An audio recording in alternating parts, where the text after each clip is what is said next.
Hello, so we've already looked now at the idea of how we begin to think about how we do combinations using the relaxation of the shoulders and the shimmy.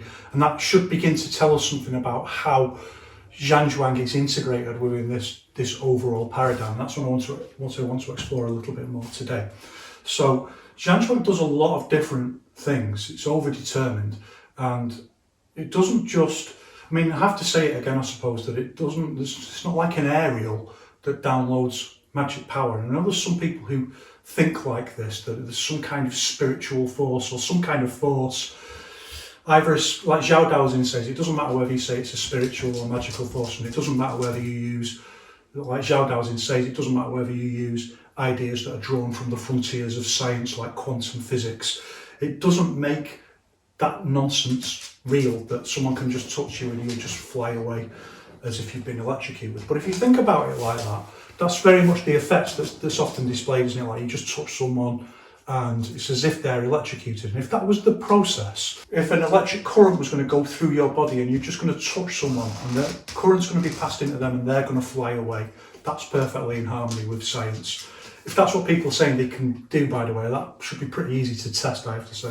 If that's what you're doing, then no physical postures whatsoever would be required, would they? You wouldn't need to learn any techniques at all. I suppose that's a way of corrupting Wang Shenzhai's idea that techniques are secondary. I suggest something far more profound, that the quintessence movement principles of Chinese Wushu are primary, and that they can just add into pretty much any other technique, particularly in terms of striking, release force in any direction. It's not to do with being able to electrocute someone or something like that. If you're going to do that, you could just say like, well, I'll just do that, I'll just touch you. I wouldn't need anything, but I wouldn't need to do any kind of martial arts training to suddenly become like, I don't know, a wizard or something like that. That's really what people are saying. The real thing is far more profound, and the real thing is that we want to use configurations, and configurations are based on quintessence movement principles of Chinese Wushu. And part of the art of each one is working out what's the configuration of, I want to release force this way, I don't want to change into the other way this way. What's the configuration? What's the screwing force? How is it that I move to get the right posture? And having that intuitive ability to release force in any direction. And that doesn't come from just practicing loads and loads of techniques. It comes from practicing quintessence movement principles. And at a certain point, that all knits together. It's by no means as difficult. It's easy, but it's not that easy. It just requires determination and critical thinking to think like, well, I want to release force with my shoulder, then into the elbow or something like that. What's the bodily configuration that allows me to it's getting a bit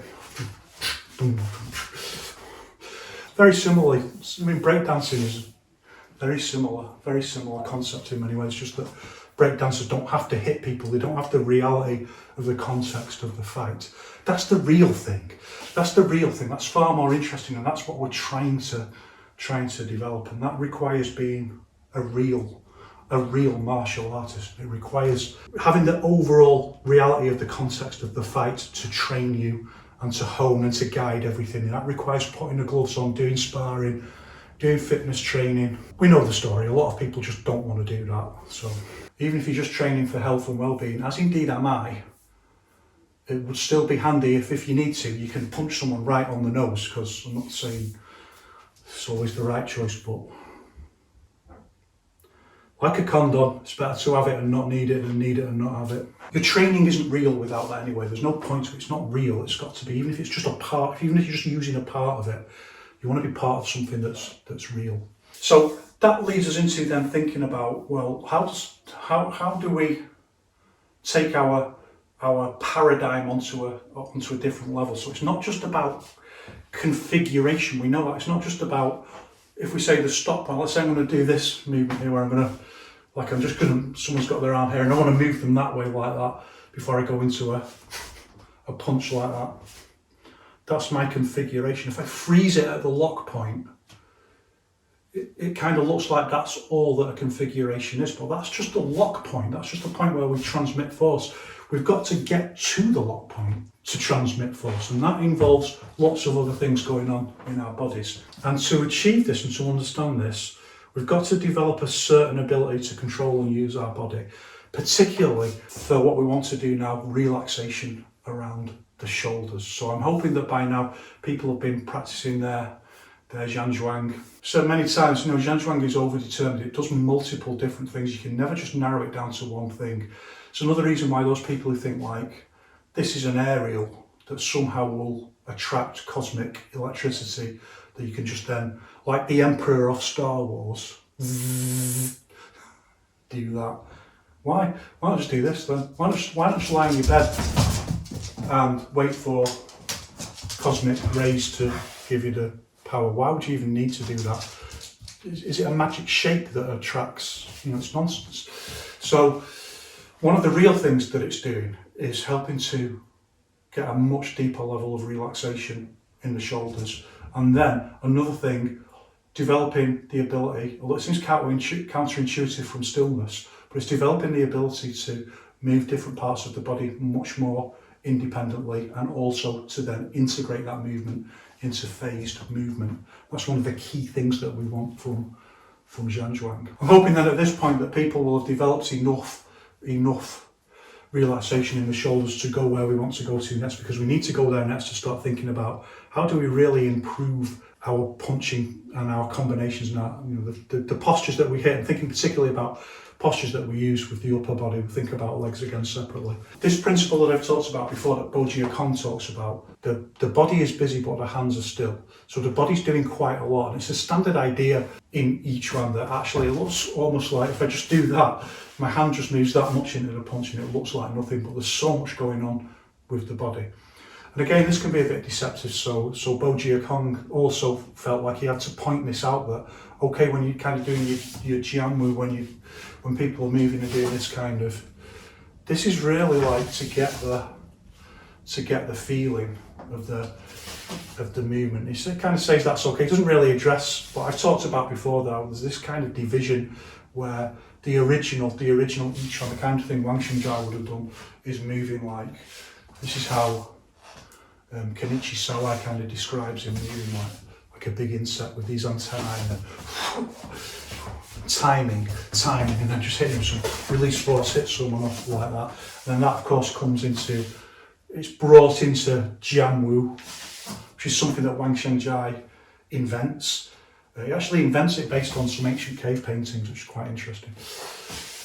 So you start doing these much bigger movements, and that would be closely related to the kind of movement you might have seen in early Yiquan, where indeed you see people doing this all the time when they're doing their jiangmu. But as we've talked about elsewhere, like when Yiquan evolves, when it starts bringing in faster structural combinations, this is the kind of thing Yiquan is talking about, that you need to think about the hands doing far less. And he says you could bring the hands into doing like a minimal amount, like they don't want to just be dead still like that. Okay then, best of 73 rounds, like my great granddad, who was a bare knuckle boxer. Used to fight all night in the back of his pub. I didn't, they did. Some tough guys, some tough Irish boxers. But they don't want to be moving too much, they don't want to be too busy. It's the body's moving, yeah, and the hands are like, Because again, like it's tactically good as well, it's also good for the intention that it's not going to think about too much.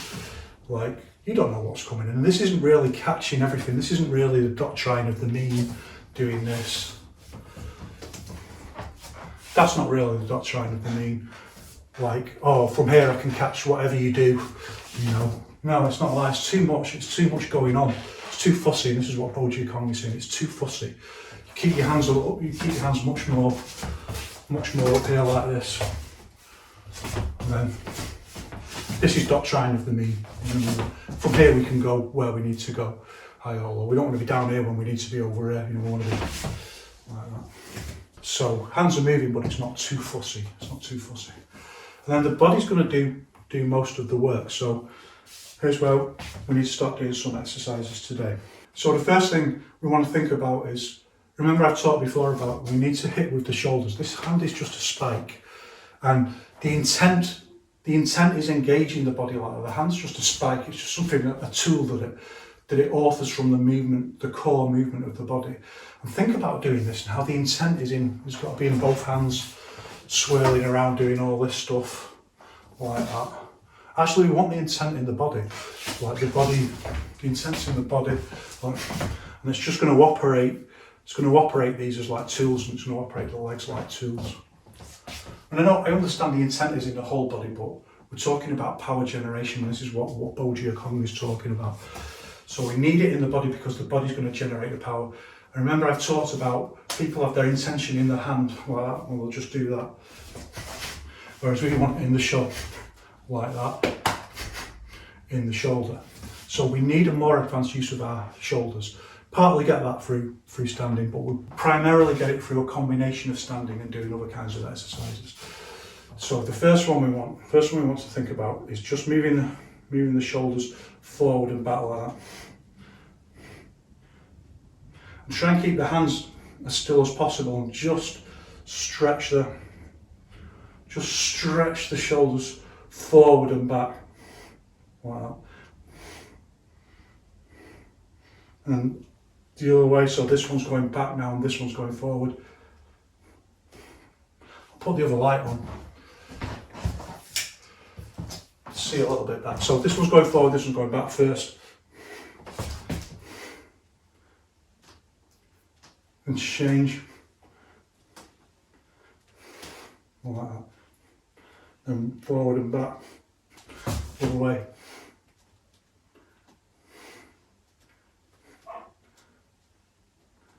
So you're pushing forward with that bit of the shoulder forward like that, and this one's pushing back.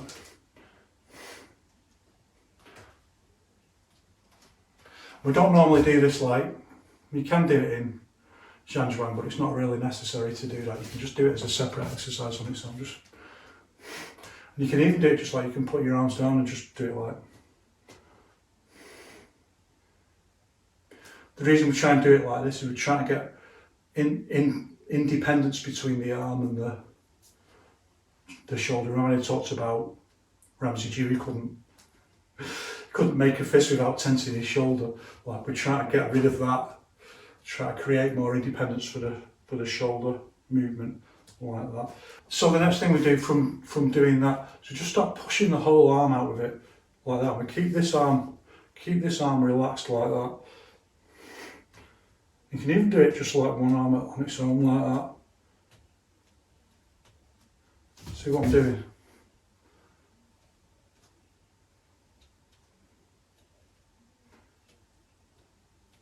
This isn't quite it's not quite the feeling that we get when we punch. The arm is much more relaxed, and we use much more of what we do is we use the turn around the vertical axis, the far lee, and we keep the shoulder very relaxed. So actually the power generation is different. When we do it like this, we have to engage much more of the shoulder than we do actually when we punch. When we punch, we use the far lee, keep the shoulder relaxed, and it just passes the energy down the arm into the punch, more or less. We still obviously use the shoulder, but far less muscular tension than when we're doing this exercise. This exercise just strengthens the shoulder, strengthens the independence of the muscles, and improves their ability to move as part of a phased overall movement and move independently. So with the backhand, just pushing the muscle out of the shoulder out of the socket like that. Front hand, back hand. Just like that. Now I start just changing it a little bit, and we start going for the punch a little bit. And we try and think about the shoulder. Again, it's harder to do slow than it is fast. But what we don't want to do is have the intention in the hand, so the hand leads like that, characterised by this movement of the arm. We don't want that. The shoulder's doing nothing. We want this to stay, broadly speaking, in the same position, but we push out with the shoulder like that into the punch. Like that. We'll do it slowly at first and get too far ahead.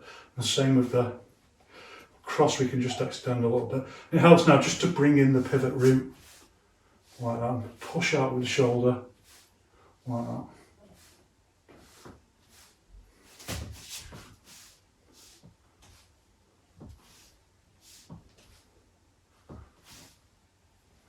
Practice that. You have to practice it over a period of time, just helping to improve is the word dysplasia, the shoulder dysplasia. And then we change. So we're going to come back to that in a moment because there's other exercises we want to do with our shoulder, because there's different ways that we use Farley that the shoulders get involved with that. But for now we want to change. Put the arms down, and now this time we're going to completely relax the shoulders. We're going to bring in this movement round that, and we're just going to do.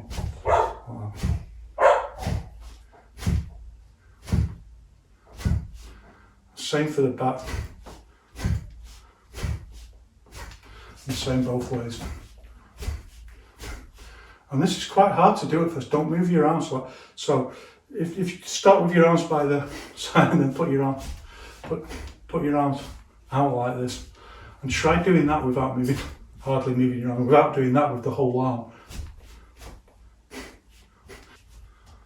That's why people think like you need to keep your fist open when you do an elbow, because it will tense your shoulder, because they can't move different parts of their arm independently.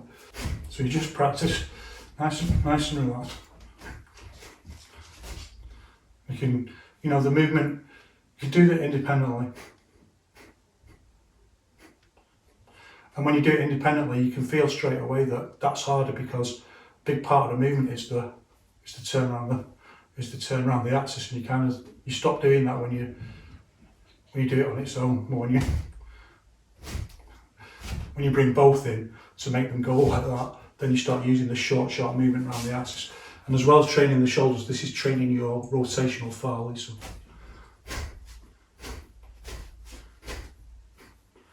And you can change it, you can do it this way as well. This is harder. This is much more like that body poppers do to get this kind of popping movement. And you can't get that popping movement by tensing like. You've got to relax into the movement. And it's quite an interesting, I think it's one of the big ones where you can really feel why your mind has to get involved with this. Like, you've got to just tell yourself to relax. You've got to think about the relaxation. The more you think about it, the more it relaxes. Just think about how much tension is interconnected with the shoulders, like mental tension and stress is interconnected with the shoulders.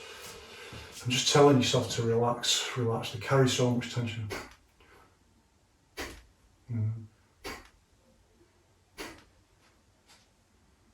Yes, they do. Yes, they do. In fact, you still managed to get the nut shot in. One paw, you adapted.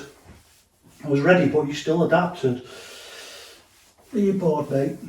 I'll see you in a minute. So now, of course, we need to bring that into our movement. We need to. You can do it on its own, but I think it's too difficult at the moment. We'll just focus on this sharp movement around the axis, and we don't even need to do the full. We don't even need to do a pivot root. We're just going to do like a micro movement, a micro Farley movement. And the key here is, can you get this relaxed wobble on the shoulders, like the muscle is flying off the bone?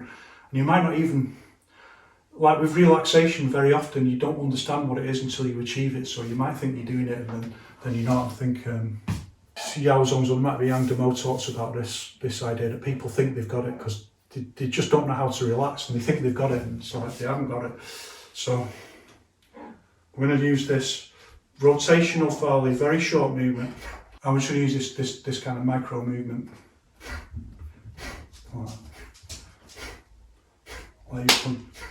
And the same with don't want to pull the cross out. Just in each case, we only want the fist to move that far. So even with the cross, just that. And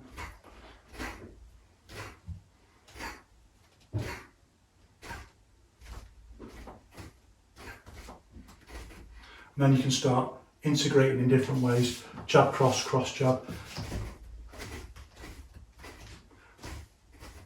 And you'll make strange sounds like that because your lungs are shaking Just the way you breathe is affected by the movement because your whole body is shaking. I can feel it in my lungs going like that.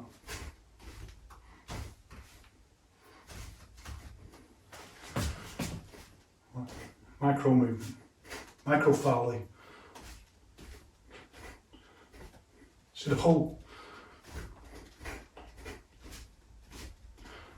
Once you get this, you can make it bigger and bigger and bigger, and this is just exactly, for example, I release force with the release force with the shoulder on the shoulder, on the back, on the person, whatever.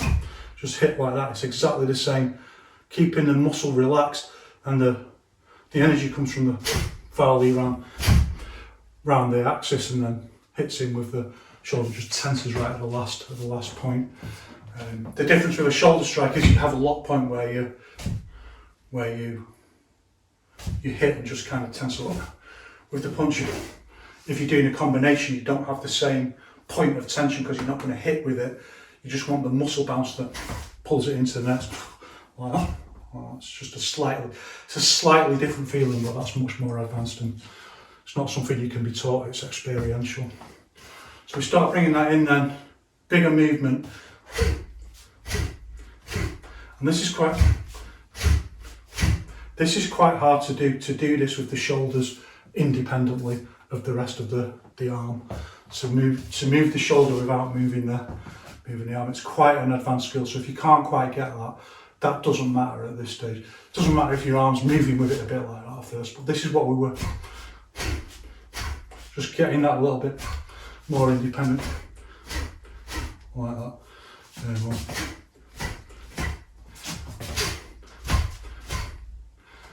Back one's always a little bit, it's a little bit of a different posture as well. It's a little bit different posture when you hit with the front shoulder like that. If you hit the back like that, it's just like that, just kind of flat out. When you hit with the back, you've got to lean down, you've got to hit down with it a little bit like that to get more power in it. We'll talk about why that is another time. So now then from there, we just bring it into just very relaxed. Bring in the pivot root and just think about hitting with the shoulder first, putting the intention in the shoulder. And the shoulder and this part of the arm is just a mallet that hits this spike, and this spike just goes out. But the thing that hits them, the thing that wields the mallet, is the body that just moves around the axis like that. And you just start bringing it into a longer. It's not quite a full wave-like movement yet. That's a little bit more advanced to bring all of that together. At the moment, it's just it's a very flat movement, just flat out like that. And it really helps to think about Wang Shanzhai's idea that the movement on the right begins on the left, so pull back with it.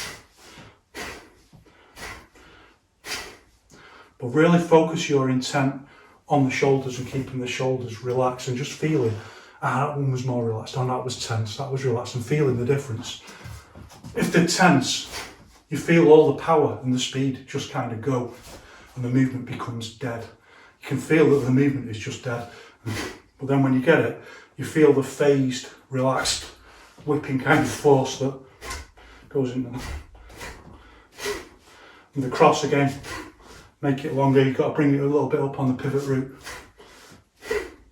Hit with the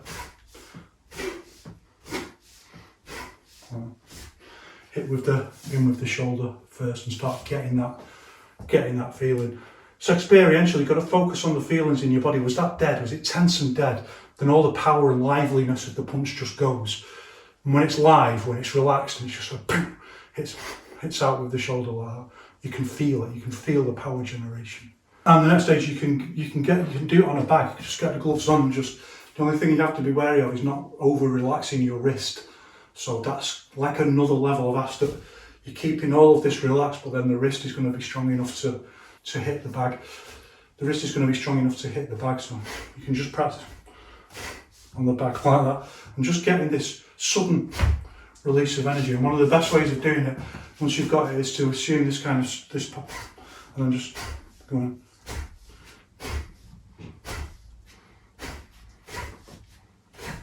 from a dead stop position and just practicing it like that. That's what you want to. As soon as you've got that kind of relaxation, practicing it like that, it just takes it to a whole different level. And you'll find like a lot of people just can't do it. Once it's come to a dead stop, you've got to trigger the movement and then just go with it. Like just trigger the movement and go. And that bridging that gap between the intent to do it and the actual movement, it's surprising how many people find that incredibly difficult to do whilst also relaxing the shoulder. And you can soon see them. You can soon see loads of little things like people pulling back like that into the punch, or other kinds of pulling back the hand into the punch, pulling back the shoulder into the punch, dropping the other hand into the punch. Just loads and loads of little tells that are suddenly revealed. And very often people just like, they get what in darts are called the yips, where you can't let go of the dart, or they just can't go. You get the yips and you can't do it. So it starts to teach you something really important about the integration of the intent with the whole body. And then a little bit more advanced, you can start bringing the same thing into a step. Remember, this isn't the full punching movement that we want yet. We're building up the body's ability step by step through diligent training. But I mean, once you get it, you get it. It's not like you have to keep going back and practicing this. It's not like, you know, those systems where you've been going to the same class for 25 years and doing horse stance and punch. It's like, can you not do horse stance and punch yet? You know, it's not like that. It's pyramidal. It's building up step by step different skills. So with a step and just getting this very relaxed shoulder movement. So I'm keeping my hands really still into the movement, into the dog tickling movement. Emergency tickle. So doing it with a step like that and just gives the intent something else to manage that you've got to do with a step as well. It's more things to think about. So increasing the level of challenge, increasing the puzzle that you're solving.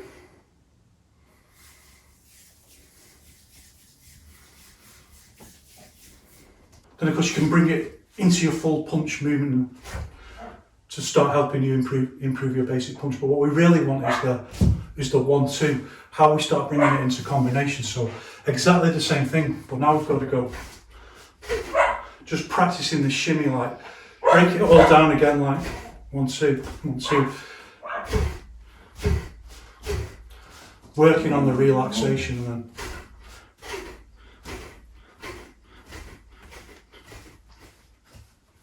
see, I've really emphasised the shoulders, all in the shoulders, and all about keeping the shoulders relaxed. 1-2.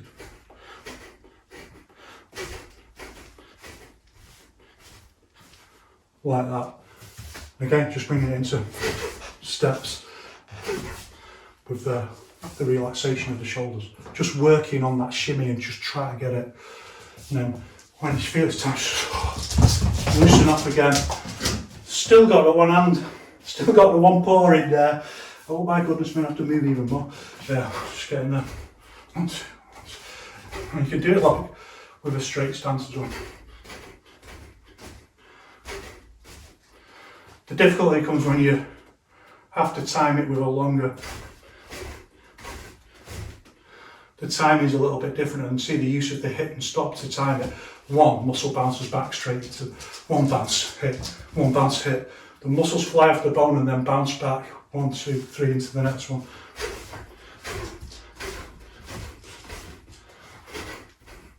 Practicing it like that. So go away, have a good practice of that. Mostly practice that, but then when you're doing that, I want you to try and do something else as well. And that's displacing the shoulders in different directions. So here we're just going forwards and backwards like that. One's going forwards, one's going backwards, but we also need out like that. Like that. Practicing out. So at first, for now, just start stretching out and up like that.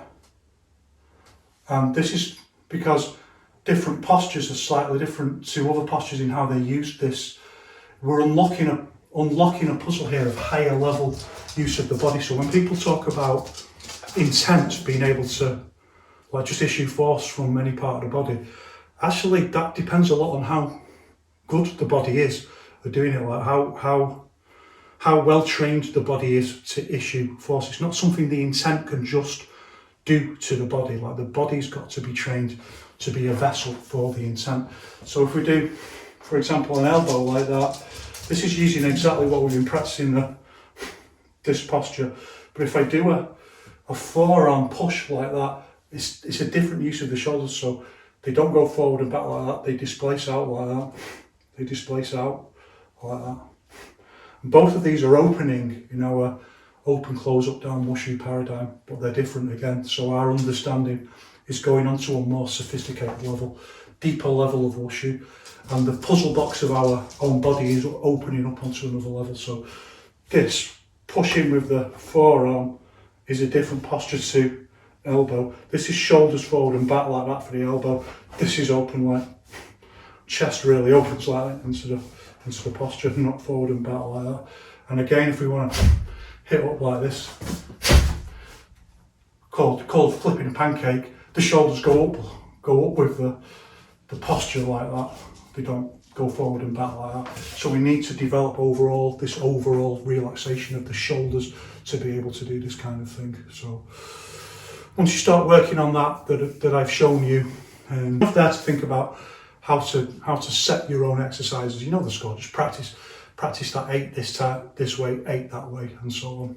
Have a go at that and then start bringing it in and integrating it into your punches. And when we come back to look at this again, if you've done a bit of practice on that, you'll suddenly start being able to do combinations. Punches will improve on as well significantly, but also the ability to do combinations and use this kind of muscle bounce into using this idea that Yao Zongxun emphasizes as like the key for our punching skill, the relaxation in the shoulders and the way that the muscles fly off the bone. Using that, just like we talked in the previous video, using that to time the movement. The faster you can do it, the faster you can get your combination speed. Also adds in a little bit into the generation of Farley as well, but we could talk about that another time. Okay, practice those. That's it for today. Hope that was really helpful. Thanks for watching. One love, and I'll see you over in the next one.